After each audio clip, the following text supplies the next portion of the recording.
Hey fam, I'm Katie Sky, and I'm back with the college vlogs. I kind of missed a few, but I just finished the last semester of my junior year of college. So I'm just gonna talk about it unscripted. I have my iPad, I'm still using this to take notes, this and a stylus. This semester I took global health, community nutrition, intro to epidemiology, health behavior change, and a politics class, which was politics and pop culture in America. The easiest class was probably community health nutrition. This professor was super chill, and she basically just read off the PowerPoints, and then she gave the PowerPoints to us after. So sometimes when I had a lot of assignments building up, what I would do is actually skip class. I can't believe that came out of my mouth. But yeah, skip class to finish my other assignments or something that was of more importance, I guess, and ask one of my friends to, hey, did she say anything other than just what was on the PowerPoint?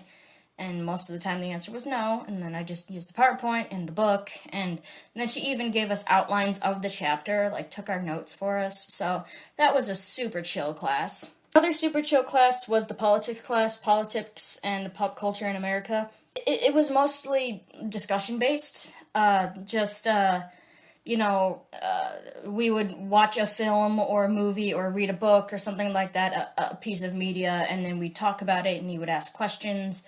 What does this reveal about the way we handle politics, and, is this good or bad, blah, blah, blah, and we would just respond, and then we write a 2 to 3 page reflection paper on that thing, so super easy. I will admit that I was behind on those reflection papers, though. You're supposed to do a grand total of 5. There are more than 5 weeks in the semester, but... So I thought, I can just slack off on a couple of these, and then, oops, I only have 3 done, and he gave me a bit of an extension on that. So, yeah, that's over now.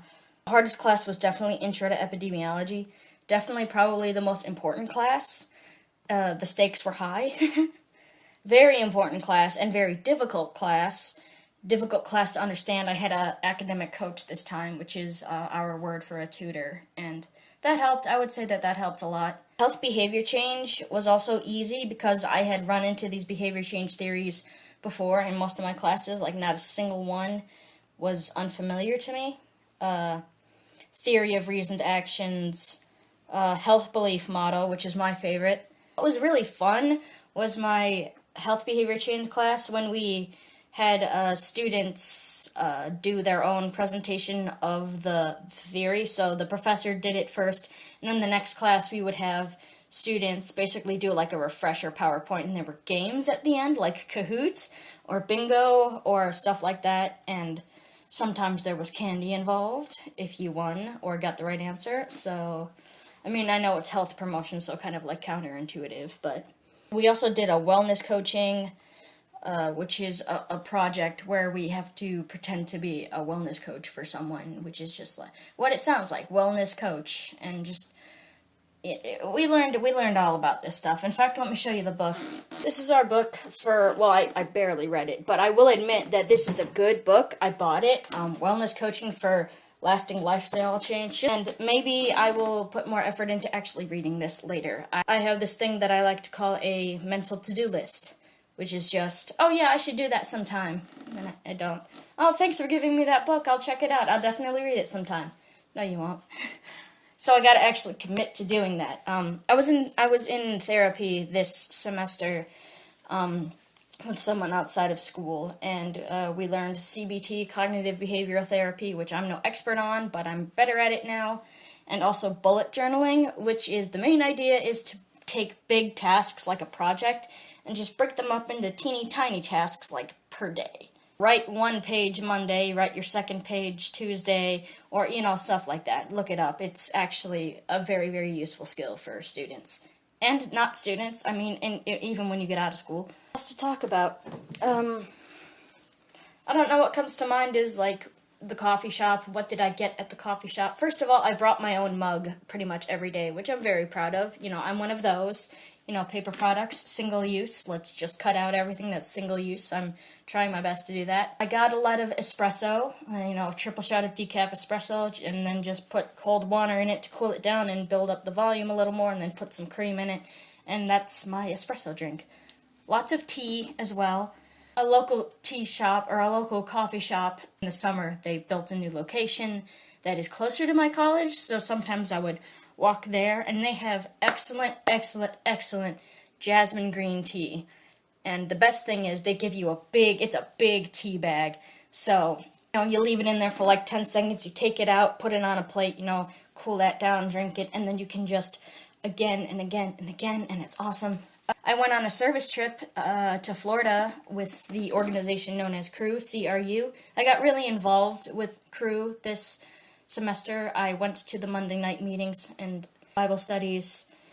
Basically, the Florida trip was hurricane relief, so we went down and we basically walked up and down the streets with like those extendo grab things, picking up trash and putting it in the bags, and we knocked on people's doors and said, is there anything we can do for you, like to clean up your yard or anything? And sometimes they would say yes, sometimes they would say no, we're good. But yeah, I met a lot of cats and dogs on that trip, walking up and down the streets. Sometimes there were cats walking around. Not a lot of them were strays, thankfully. There was one lady who rescued cats, stray cats, and she gave them a place to live. And that just, she had so many cats. And health implications, lots of animals, small space, anyways, but that was a good trip. It was warm, made some awesome new friends. It was a good trip. I cut my own hair, if that's something to talk about. Yeah, my father got this new buzzer, the buzz cutter, and I just basically used the lines that my hairdresser made last time. It was getting really long in my face. So I just, sides are short, it wasn't that good when I first did it. I did a number 8 on the top and a number 3 on the sides, but I just constantly went working at it, tweaking it. And then I walked into a hairstyling place and just said, I don't think I did this right. Can you just, tweak it for me? And she said, yeah, 2 minutes, boom, in and out, no charge, okay. I don't know what else to talk about. This is unscripted, like I said, but there's the end of my junior year. My plans for the summer, I'm trying to get a job at a summer camp, a sleepaway camp, and I'm also thinking about applying for that coffee shop that has the jasmine green tea. They said they want summer help, which is, just summer, and then you get to go back to your other job. I think I might do that. Or maybe, since it's so close to college, maybe I could just keep it. I still do have my library job. Maybe I could do both. I don't know. Next semester might be having 2 jobs, on campus and off campus. We don't know. We'll figure that out. Thank you so much for watching. I hope you're all staying happy, healthy, and hydrated. Feel free to check out my music channel. I'm a musician too, so if you want to check out videos of me making music, you can check that out. All demos of my songs, my 5 original songs, all 5 demos are on there, so you can check that out. I also want to say a quick thing about May is the National Stop the Bleed month, so make sure you've got your Celox, hemostatic products to stop the bleed, even minor bleeds, and take a class to learn how to stop major hemorrhage, and just remember that Celox is the best choice for bleeding control. StopBleedingKits.org is where you get it. Thank you so much for watching. Bye.